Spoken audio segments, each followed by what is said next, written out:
સમાચાર અમદાવાદથી કે જ્યાં સાબરમતીમાં ધોળે દિવસે ચેન સ્નેચિંગનો બનાવ બન્યો છે।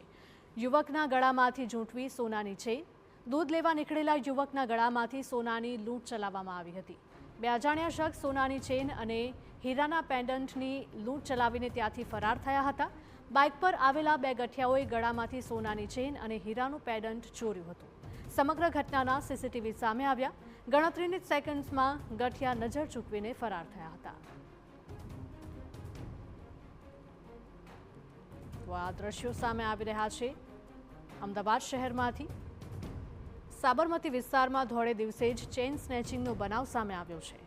યુવકના ગળામાંથી ઝૂંટવી હતી સોનાની ચેન, દૂધ લેવા નીકળેલા યુવકના ગળામાંથી સોનાની ચેન અને ડાયમંડનું પેન્ડન્ટ ઝૂંટવીને આરોપીઓ ફરાર થયા હતા। બે અજાણ્યા શખ્સો અહીંયા આવ્યા હતા અને તકનો લાભ લઈને ત્યાંથી તેઓ સોનાની ચેનનું લૂંટ ચલાવીને ત્યાંથી ફરાર થઈ ગયા હતા। પોલીસે સીસીટીવી ફૂટેજના આધારે વધુ તપાસ હાથ ધરી છે।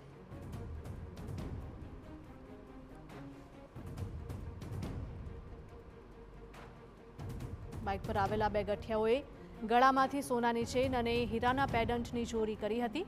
સમગ્ર ઘટનાના આ સીસીટીવી ફૂટેજ પણ સામે આવ્યા છે। જો કે ગણતરીની જ સેકન્ડમાં ગઠિયા નજર ચૂકવીને ત્યાંથી ફરાર થઈ ગયા હતા। હજુ સુધી તેમની કોઈ જ ભાળ નથી મળી। વધુ માહિતી સાથે અમારા સંવાદદાતા હરીન જોડાયા છે। હરીન, જણાવશો કે સાબરમતી વિસ્તારમાં ધોળે દિવસે જ આ ચેન સ્નેચિંગની ઘટના? બિલકુલ, સાબરમતી વિસ્તારના બનાવ છે ને ધોળે દિવસે જ્યારે યુવક દૂધ લઈને પરત ફરી રહ્યો હતો પોતાના ઘર તરફ, ત્યારે આ બનાવ બન્યો છે। બે અજાણ્યા શખ્સો જે બાઇક પર આવ્યા હતા ને તેમને ગળામાંથી સોનાની ચેન અને હીરાનું પેન્ડલ છે તે લૂંટી અને પલાયન થઈ ગયા હતા। ગણતરીની સેકન્ડોમાં જ જે ગઠિયાઓ છે તે આ લૂંટ કરી અને તાત્કાલિક ત્યાંથી દૂર થઈ ગયા હતા। જોકે સમગ્ર મામલે પોલીસ દ્વારા હવે સીસીટીવી ફૂટેજના આધારે તપાસ શરૂ કરવામાં આવી છે, પરંતુ ધોળે દિવસે આ જે બનાવ બની રહ્યો છે તેને લઈને પોલીસની કામગીરી સામે પણ હવે સવાલ ઉઠી રહ્યા છે। જી હરીન, માહિતી બદલ આપનો આભાર।